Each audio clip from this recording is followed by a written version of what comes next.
এক ব্রিটিশ নাগরিক নাকি আসছিল বাংলাদেশে, আসে দেখে জমিনে চাষ করতেছে এক লোক দুপুর বেলা।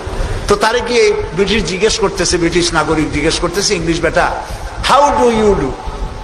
তো কৃষক বলতেছে, আমার বুঝি খাইয়ে খেয়ে কাম নাই, এখন তোমার সাথে আমি এই চাষ ছাড়িয়ে দিয়ে হাডুডু খেলবো, এটা কথা হইলো নাকি?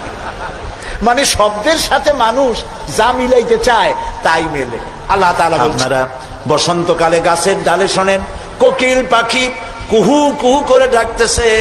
আল্লাহ রাব্বুল আলামিন বলেন, ওয়ালাকিন লা তাফকাহুনা তাসবিহাহুম, তোমরা ওদের তাসবিহ বোঝো না, তোমরা শোনো কুহু কুহু, আসলে সে ডাকে আল্লাহু আল্লাহু। বউ কথা ক আছেন একটা পাখি মমন সাইতে নাই আছে, ছোটবেলা থেকে শুনতেছি বউ কথা কও বউ কথা কও। ওর বউ এত অভিমান করলো কেন? কথা মোটে কয়ই না। আসলে বউ কথা কও আমরা শুনি, আর আল্লাহ বলছেন ওয়ালাকিন লা তাফকাহুনা তাসবিহাহুম, ওরা আমার জিকির করছে তোমরা বোঝো না। মানুষ বুঝবে কেন? মানুষ তো আন্দাজে যা শোনে শব্দের সাথে আপনি যা মিলাবেন তাই কিন্তু হয় ভাই। যেমন ট্রেন ছাড়ছে, ট্রেন যখন ছাড়লো তো প্রাথমিক আওয়াজ শোনা যায় যাচ্ছি যাব যাচ্ছি যাব, যখন জোরে চলে তখন শোনা যায় যাচ্ছি যাব যাচ্ছি যাব, এরকম শোনা যায়, ঠিক না? শব্দের সাথে এরকম যা মিলাবেন তাই হবে। আল্লাহ তাআলা বলছেন তোমরা যা শুনতে পাও, পাখিগুলি তার কলকাক করতে, বাতাস তার সংসং রবে, নদীগুলি তার কুলু কুলু নাদে, পাতাগুলি তার মর্মর শব্দে, যত আওয়াজ শুনতে পাও এগুলি সব নিছক আওয়াজ নয়, সবগুলির ভিতর থেকে আমার জিকির আমার তাসবিহ হতেছে আল্লাহু আল্লাহু আল্লাহু আল্লাহু। হযরতে লোকমান বলেন, আল্লাহ তাআলা শোনাচ্ছেন লোকমানের কথা, وَإِذْ قَالَ لُقْمَانُ لِابْنِهِ وَهُوَ يَعِظُهُ يَا بُنَيَّ لَا تُشْرِكْ بِاللَّهِ।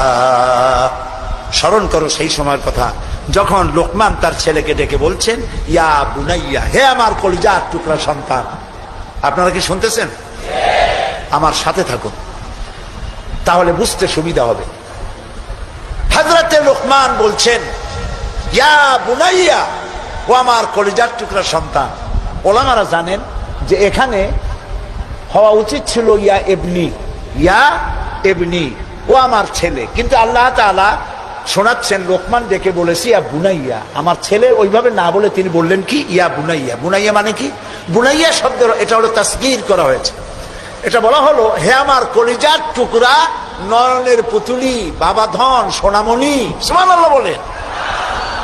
দাওয়াতের এটি হলো টেকনিক।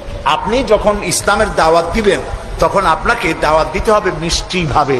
আল্লাহ শিখাই দিয়েছেন, উদউ ইলা সাবিল রাব্বিকা বিল হিকমাতি ওয়াল মাউইজাতিল হাসানা, উত্তম ভাবে মিষ্টি করে সুন্দর করে বৈজ্ঞানিক পন্থায় সুন্দর সুন্দর কথা দিয়া মানুষকে আমার পথে ডাকো। আল্লাহ তাআলা বলছেন সুবহানাল্লাহ।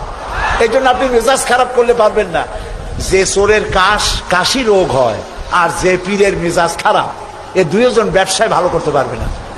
পীরের যদি মেজাজ খারাপ বেশি হয় মুরিদ একটাও পাবে না, আর যদি চোরের কাশি রোগ হয় চুরি করতে গিয়ে পিটান খাওয়া ছাড়া পথ নেই।